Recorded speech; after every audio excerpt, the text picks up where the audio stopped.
বাংলাদেশ একটা উদার গণতান্ত্রিক ধারায় থাকবে কি থাকবে না এই রকম কনফিউশন যাদের মধ্যে ছিল তাদের জন্য গতকাল রাত এবং আজ ভোর খুবই রিলিভিং ছিল। কারণ তারা দেখতে পেলেন বাংলাদেশ শেষ পর্যন্ত এমন একটা দলের হাতে যাচ্ছে যারা এই দেশের দায়িত্ব পাচ্ছে, পরিচালনার দায়িত্ব পাচ্ছে, তারা উদার গণতন্ত্রে বিশ্বাস করে। আরও সরজা কথা যদি বলি, জামায়াতে ইসলামী জিতে যাবে কিনা, সরকার গঠন করে ফেলবে কিনা, শেষ পর্যন্ত এই ধরনের কনফিউশন কারো কারোর মধ্যে ছিল। আমার মধ্যে একদিনের জন্য, এক মুহূর্তের জন্য এই কনফিউশন ছিল না। আমি অন রেকর্ড আমার এই চ্যানেলে, টিভি চ্যানেলে ক্রমাগত বলেছি 151 নয়, বিএনপি 200 সিট অবশ্যই পাবে। আর নিজের একটা প্রেডিকশন ফলে যাওয়ার এক ধরনের আনন্দ তো আছেই, এটা বিএনপি জিতে যাওয়ার আনন্দের সাথে যুক্ত হয়েছে। নাও হতে পারতো, আপনারা অনেকে খুবই চ্যালেঞ্জ দিয়েছিলেন আমাকে প্রেডিকশনের ভিডিওতে যে দুদিন পর কথা বলবেন। ভুলও হতে পারতো, এটাকে এত এমন করে দেখার কিছু নেই। আমি গণক নই যে আমার এটা নিয়ে ব্যবসা আছে, তাই এটা ভুল হলে আমার ব্যবসার ভীষণ ভীষণ ক্ষতি হয়ে যাবে। তবে রাজনীতির একজন পর্যবেক্ষক আমি নিজের কাছে সৎ থাকার চেষ্টা করি, আর সেটার ভিত্তিতে এটা মনে হয়েছে। এবং আমি তো শুধু একজন অ্যানালিস্ট, বহুবার বলেছি, আমি একজন অ্যাক্টিভিস্ট। আমার সুস্পষ্ট পলিটিক্যাল ইডিওলজি আছে। আমি একজন লিবারেল ডেমোক্র্যাট, সুতরাং উদার গণতন্ত্রী মানুষ। আমি চাই বাংলাদেশ এমন কোনো দলের হাতে কখনো যেন না যায়, সকল সৎ শাসন বা সৎ লোকের শাসন, দুর্নীতিমুক্ত সুশাসন ইত্যাদি ইত্যাদির নামে, যে শেষ পর্যন্ত বাংলাদেশকে একটা ফ্যাসিবাদী ব্যবস্থার দিকে নিয়ে যাবে। এটা নিয়ে আমার অবস্থানের কোনো দ্বিমত ছিল না। এবং 5 আগস্ট পরবর্তী সময়ে প্রচুর ঝড়ঝাপটার মধ্য দিয়ে গেছি। আমি এভাবেও বলার চেষ্টা করেছি, এটা নিচে রেস্ট্রিক্ট করি, বলতে ভাল লাগে না, কিন্তু বলেছি যে কেউ আমার ইউটিউবের এই চ্যানেলের 5 আগস্টের পূর্ববর্তী সময়ের ভিডিওর গালিগালাজ দেখবেন আর 5 আগস্টের পরের গালিগালাজ দেখবেন। তখন আওয়ামী লীগের বিরুদ্ধে কিভাবে বলেছি, কি বলেছি, তার প্রতিক্রিয়ায় কতটা গালিগালাজ পেয়েছি আর এখন কতটা গালিগালাজ পাই, এই তুলনাটা যে কেউ করতে পারেন। যাই হোক, নির্বাচনটার সর্বশেষ ফলাফল আমি যেটা ভেবেছি সেটা হয়েছে, খানিকটা বেশিই হয়েছে। 218 আমি সোফার লাস্ট যেটা দেখলাম। জামায়াতে ইসলামী 73, জামায়াতে ইসলামী 70 মতো পেতে পারে সর্বোচ্চ, এরকম একটা প্রেডিকশন আমার ছিল। স্বতন্ত্ররা একটু খারাপ করেছে, সে কারণে জামাতের সিট একটু বেশি দেখা যাচ্ছে। এটা নিয়ে প্রচুর অ্যানালিসিস আছে, করব, প্রতিটা জায়গায় অ্যানালিসিসের জায়গা আছে। আমি সেটা নিয়ে কথা বলতে চাই। বিএনপির এই যে স্বতন্ত্ররা নিজেরা জিতুক না জিতুক, জামাতকে অনেক জায়গায় জিতিয়ে আনতে সাহায্য করেছে, বিএনপির গা ছাড়া ভাব ছিল, এগুলো নিয়ে বিস্তারিত অ্যানালিসিসের প্রয়োজন আছে। এবং আমি জামাতের যে রেজাল্ট, আমি আগের দিনই বলেছি, হওয়ার আগে, নির্বাচনের আগে জামাত বিজয়ী হয়েছে বলেছি। যাই হোক, কয়েকটা জিনিস একটু বলে রাখা ভালো এখন এই নির্বাচনের জন্য, কিছু ধন্যবাদ এবং কৃতজ্ঞতা। কারণ আমি নির্বাচনকে অত্যন্ত বড় হিসেবে দেখি। আমাদের এক ধরনের প্রবণতা আছে, বিশেষ করে আমাদের সিভিল সোসাইটির মানুষের মধ্যে এটা আছে, যারা নির্বাচন হলেই বাকি, নির্বাচন তো দেখেছি, এগুলো নিয়ে প্রচুর ডিবেট করেছে এবং যে কারোর সাথে আবার ডিবেট করতে প্রস্তুত আছি। পৃথিবীতে প্রচুর একাডেমিক কাজ আছে, এম্পেরিক্যাল এভিডেন্স আছে, সেটা দিয়ে এটা বোঝা যায় এটা কত গুরুত্বপূর্ণ। যাই হোক, সরকার, নির্বাচন কমিশন, রাজনৈতিক দল এবং সরকার বললে তো আসলে সেনাবাহিনী বলার দরকার ছিল না, কিন্তু আমি সেনাবাহিনীকে আলাদাভাবে কৃতিত্ব দিতে চাই, যে সেনা প্রধানকে কৃতিত্ব দিতে চাই, আসছে সেই জায়গায়। প্রথম সরকারের কথা, ডক্টর ইউনূস প্রায়ই বলতেন যে তারা ইতিহাসের শ্রেষ্ঠ বা খুবই টপ নির্বাচনগুলোর একটা করতে যাচ্ছেন সব প্যারামিটারে। আমি এই কথাটার সমালোচনা করেছি। আমি জানতাম একটা ভালো নির্বাচন হবে, গ্রহণযোগ্য নির্বাচন হবে, অন রেকর্ড অসংখ্যবার বলেছি, কিন্তু শ্রেষ্ঠ নির্বাচন হবে এটা ক্রিটিক করেছি। ডক্টর ইউনূসের মোটিভেশনাল কথা বলতে বলতে, উনি মোটিভেশন দিতে দিতে মাঝে মাঝে অনেক বেশি বলে ফেলেন বলে ওনার একটা প্রবণতা আমি খেয়াল করেছি, এটা ওনার আছে আসলে।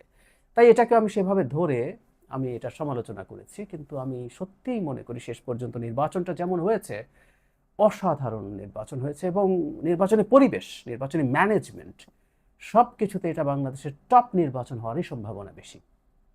অন্যান্য নির্বাচন খুবই ভালো ছিল, কিন্তু এই রকম ভায়োলেন্সহীন, রক্তপাতহীন, মারামারিহীন, অগ্নিসংযোগহীন, ককটেল ফাটানোহীন, গুলি করাহীন একটা নির্বাচন আমরা সবচেয়ে সেরা নির্বাচনগুলো তো দেখিনি। এই অঞ্চলের প্রবণতা আছে এগুলো হওয়ার, কিন্তু এটা হয়নি। এটার কৃতিত্ব সরকারের তো আছে, আমি অনেক বেশি কৃতিত্ব রাজনৈতিক দলগুলোকে দিই, আমি জামায়াতে ইসলামীকে দেই। তারা, বিএনপি তো আছেই, তারাও তাদের জায়গা থেকে সহনশীলতা দেখিয়েছে, কোনো সন্দেহ নেই। আমি দুই প্রধানের বক্তব্যের সহনশীলতা, পরস্পরকে ছাড় দেওয়ার প্রবণতা, শালীনতা, এগুলোর প্রশংসা করেছি। সেগুলো শেষ পর্যন্ত ওয়ার্ক করেছে। দলের র্যাঙ্ক অ্যান্ড ফাইল মনে করেছে এটা করা যাবে না। শুধু তাই না, নির্বাচনে ফলাফল গ্রহণ না করে আবার একটা হুজ্জতি বাঁধানোর জন্য আহ্বান ছিল। বাইরে বসা কিছু লোকজনের উস্কানি ছিল। জামাত সেই উস্কানির ফাঁদে শেষ পর্যন্ত পা দেয়নি। That's good. যদিও জামাতকে চিন্তা করতে হবে, সিদ্ধান্ত নিতে হবে। জামাতের আমির এরকম বাইরে বসে থাকা একজনের সাথে ছবি তোলেন, আড্ডা দেন, যিনি নারীকে স্লাট শেমিং করাই যার প্রধান কাজ। জামাতে ইসলামী সৎ লোকের শাসন আর ইসলামের কথা যদি বলেন, এদের সাথে কতটুকু সম্পর্ক রাখবেন না রাখবেন তাদের এই সিদ্ধান্তে আসতে হবে। যাই হোক, জামাতে এখন পর্যন্ত অন্তত এই ফাঁদে পা দেননি, এটা ভালো, এটাকেও আমরা প্রশংসা করি। সরকার ভালো পারফর্ম করেছে, আর সরকার এবং নির্বাচন কমিশন আদতে একটা ইউনিটের মতো কাজ করে। টেকনিক্যালি এটা নির্বাচন কমিশন, কিন্তু আমরা প্রায় বলি বাংলাদেশের মতো দেশে আসলে সরকার না চাইলে ভালো নির্বাচন হয় না। ডক্টর ইউনূসের সরকার একটা ভালো নির্বাচন দিতে চায়, এটা আমি কনফিডেন্ট ছিলাম। সরকারের একটা অংশ, সেই অংশটা কে, যারা সোশ্যাল মিডিয়ায় চোখ টোক রাখি আমরা অনেকে জানি, তাদের চেষ্টা আছে, সেই চেষ্টা ইভেন প্রথম আলো, ডেইলি স্টার, উদীচী এবং ছায়ানট যখন পুড়িয়ে দেওয়া হয় তখনও সেই চেষ্টার অংশ সরকারের ওই পার্টটা ছিল। নুরুল কবির তো আছেনই, সরকারের অংশ এবং যারা তার কলিগ সেই নাহিদ ইসলাম একই রকম মন্তব্য করেছেন। শেষ পর্যন্ত সেটা উতরে গেছেন এবং এটার জন্য নির্বাচন কমিশনও বেশ দুর্বল। আমি বলেছি, আমি এখনও সেটা মনে করি। কিন্তু ওই যে বললাম, রাজনৈতিক দলগুলোর মধ্যেও যেহেতু সিরিয়াস সদিচ্ছা ছিল, তারা মেজর সংঘাতে যাবে না, সেটাও সব কিছু মিলে কাজ করেছে, সব কিছু একসাথে সিঙ্ক করেছে। মানে আমরা শেখ হাসিনার সময় একটা কথা বলি যে আমাদের সবার সব প্রচেষ্টা একসাথ হয়েছে, সেই কারণে এই ঘটনা হয়েছে। এবার একটু কথা বলতে চাই সেনাবাহিনী নিয়ে, সেনাপ্রধান নিয়ে। ওনার একটা আলাদা আলোচনা দাবি করতেই পারেন। 5 আগস্ট পরবর্তী সময় আমরা খেয়াল করব, অল্প কিছুদিনের মধ্যেই প্রধান টার্গেটে পরিণত হলেন সেনাপ্রধান জেনারেল ওয়াকারুজ্জামান। বহুবার বলেছি, শেখ হাসিনার পতন না হলে 1 নম্বরে ফাঁসির যে তালিকা থাকতো 1, 2, 3, 4, 5, প্রথম 2, 3-এর মধ্যেই ওয়াকারুজ্জামান থাকতেন। উনি যদি থেকে যেতে পারতেন, কোনো সন্দেহ নাই, উনি শেষ পর্যন্ত জনগণের পাশে দাঁড়িয়েছিলেন। কিন্তু এটা হয়নি। উনি এটা কেন, উনি শেখ হাসিনার আত্মীয় কেন, উনি যখনই কোনো কথা বলানো ওনাকে ইন্ডিয়ার সাথে ট্যাগ করা হয়। ইন্ডিয়ান সেনাপ্রধান কি বলেছেন, যোগাযোগ রেখেছেন, ইন্ডিয়ান সেনাপ্রধান বাংলাদেশের সেনাপ্রধানের সাথে যোগাযোগ রাখতে পারেন, কিন্তু ওটা করেই তিনি দালাল হয়ে গেলেন।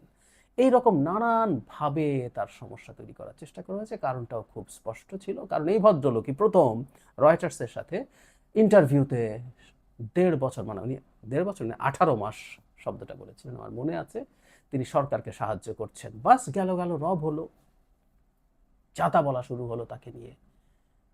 তারপর যেটা হলো, তিনি আবারও ডিসেম্বরের মধ্যে নির্বাচনের কথা বলছে। তার মানে যারাই নির্বাচনের কথা বলেছে তার বিরুদ্ধেই দাঁড়িয়ে গেছে। সরকারের ভেতরে কেউ যদি নির্বাচনের কথা বলে, ডক্টর আসিফ নজরুল কখনো কখনো বলেছেন, তার বিরুদ্ধে দাঁড়িয়ে গেছে। বাইরে থেকে যারা বলেছেন তারা কচুক্ষেতি হয়ে গেছেন বা ভারতের দালাল হয়ে গেছেন। অনেকবার বলেছে, আবার একটু স্মরণ করিয়ে দিতে চাই, আজকে একটা বিশেষ দিন। আমার ইউটিউব চ্যানেল ভারত সরকার কমপ্লেইন করে বন্ধ করেছে। আমি ইউটিউবের অফিসিয়াল মেইল পেয়েছি, তাকে ভারত সরকারের কমপ্লেইনের কথা ক্লিয়ারলি লিখে দেওয়া হয়েছে। ওখানে ভিডিও করেছিলাম, আমিও ভারতের দালাল। এবং আমাকে যারা নিয়মিত দেখেন, কেউ মনে করেন আমি ভারতের ব্যাপারে অনেক বেশি টাফ, কিন্তু দালাল হয়ে গেছে, কারণ আমি নির্বাচন দীর্ঘকাল থেকে চেয়েছি। নির্বাচন বাদ দিয়ে এই সরকার 5 বছর ওই করো সেই করো, এসব আলাপকে প্রটেক্ট করার চেষ্টা করেছি, সেই কারণে সমস্যা। যাই হোক, ওয়াকারুজ্জামান তার জায়গায় শক্ত ছিলেন, ভীষণ শক্ত ছিলেন। তার টিম, তার কলিগস, এন্টায়ার মিলিটারি শেষ পর্যন্ত তারা যেভাবে পারফর্ম করেছেন, তারা যেভাবে এই নির্বাচনটাকে শান্তিপূর্ণ রেখেছেন। যেমন আমি একটা উদাহরণ দিই, আমরা ভিডিও দেখেছি সেনাবাহিনী বিএনপির কিছু লোকজন যখন কেন্দ্রে ঝামেলা করার চেষ্টা করছে, তাদের উপরে বল প্রয়োগ করে তাদেরকে ছত্রভঙ্গ করছে। আমি তো জানি, আমি বহুদিন থেকে বলছি, যে কেউ জানে, কেউ হয়তো উটকো বেশি ভয় পেয়েছেন, বিএনপি ক্ষমতায় আসছে, 151 অ্যাটলিস্ট পাবে এটা তো ভেবেছে। তো বিএনপি ক্ষমতায় আসবে জেনে বিএনপির অন্যায়, বিএনপির অনিয়ম সেনাবাহিনী কিন্তু টলারেট করেনি। তারা নিউট্রালি একেবারে যেখানে যা করা দরকার ছিল সেটা করেছেন। এটা অসাধারণ।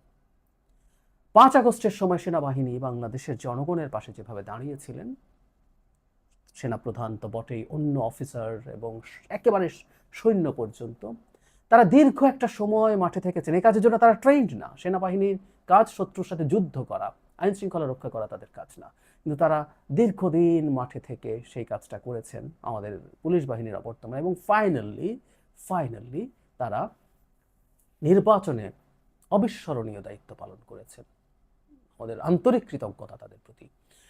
কেউ কেউ বলবেন সেনাবাহিনীকে আলাদা করে কেন, এটা তো সরকারের পার্ট। আমি আগেও বলেছি সেনাবাহিনী এই মুহূর্তে অন্তত খানিকটা ডিফারেন্ট এন্টিটি তারা আছে, সেটা থাকার কারণেই সেনাবাহিনীকে আমরা আলাদাভাবে দেখব।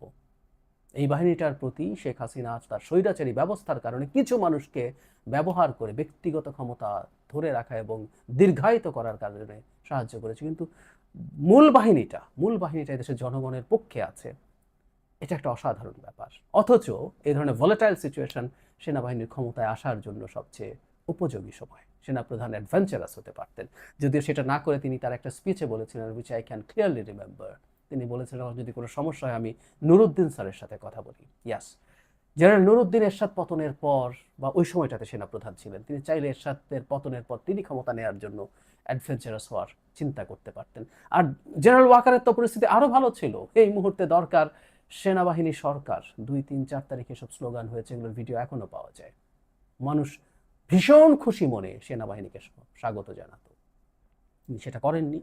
একজন প্রফেশনাল অফিসার হিসেবে তার চাকরি জীবন শেষ করতে চেয়েছেন এবং বাকি আর খুব বেশি সময় নেই পাওয়ার ট্রান্সফারের। আমরা চাই তিনি সেভাবেই তার কাজ করুন, এবং শুধু তাই না, সেনাবাহিনীর বিভিন্ন পর্যায়ের বিভিন্ন মানুষজন, এর ভেতরেও নানা রকম শয়তানির চেষ্টা হয়েছে। শব্দটা কঠোর, তারপরে বলছি, সেনাবাহিনীর ভেতরেও যে মানুষজন চেয়েছে নির্বাচন না হোক, যে মানুষজন চেয়েছে এই সরকারের ক্ষমতা দীর্ঘায়িত হোক যাতে তারা অনেক বেশি এম্পাওয়ার থাকতে পারেন for a very long period, সেই মানুষগুলো নানান শয়তানির চেষ্টা করেছেন।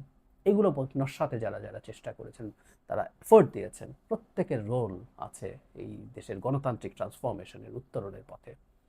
আমরা একটা অসাধারণ সময়ের দিকে যাব বলে আমি বিশ্বাস করি। বিএনপি একটা খুবই শক্তিশালী সরকার গঠন করুক, এটা আমি চেয়েছি সবসময়, বহু জায়গায় বলেছি, আবারও এটা বিশ্লেষণ করতে চাই যে 2/3 মেজরিটি যেন ধানের শীষ পাবে। আমি কনফিডেন্ট ছিলাম, এই পাওয়াটা হলো। এবার কেন এটা চেয়েছি, কি করা উচিত, আবার 2/3 একটা কার্ডসের কথা বলা হয়, 2/3 পেয়ে গেলে সে এমন হয়ে যাওয়ার প্রবণতা থাকে, সে দ্রুত অজনপ্রিয় হয়ে ওঠে, সেই কার্ডসে যেন বিএনপি না পড়ে সেটা দেখা।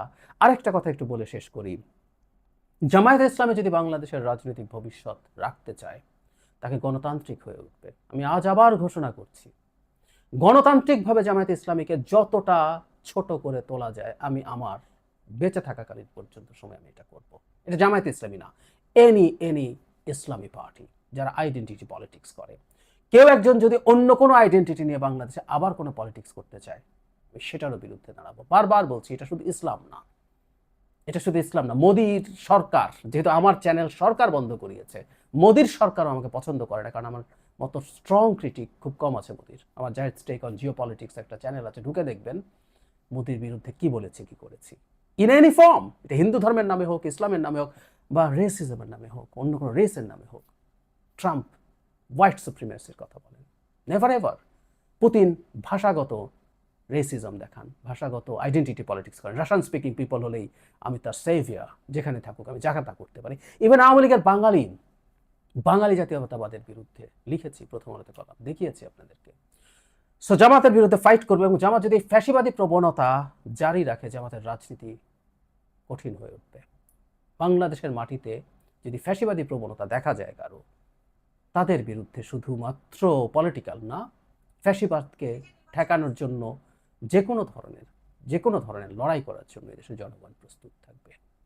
আমি আশা করি জামাতের এই প্রবণতা থেকে তারা বেরিয়ে আসবে, এবং তার মধ্যে খুবই অস্পষ্টতা আছে, অস্পষ্টতাগুলো তারা সরিয়ে রাজনীতি করবেন। আমি জামাতকে অভিনন্দন জানাই। আমি ইলেকশনের আগের দিন রাতেও জানিয়েছিলাম, সত্যিই তারা বড় বিজয় অর্জন করেছেন, এটা আনপ্রেসিডেন্টেড। এবং আমি আবারও বলি, জামাতের এই বিজয়কে কিভাবে পলিটিক্যালি নিচের দিকে নিয়ে যাওয়া যায়, ভেঙে দেওয়া যায় এই বোধকে, আমি সেই চেষ্টা করব। এটা পলিটিক্যাল ফাইট, জামাতও তাদের পলিটিক্যাল বা গণতান্ত্রিক যে ফাইট আছে সেটার পেরিমিটারের মধ্যে থেকে সেই ফাইট করবেন, সেই এক্সপেকটেশন রাখছি।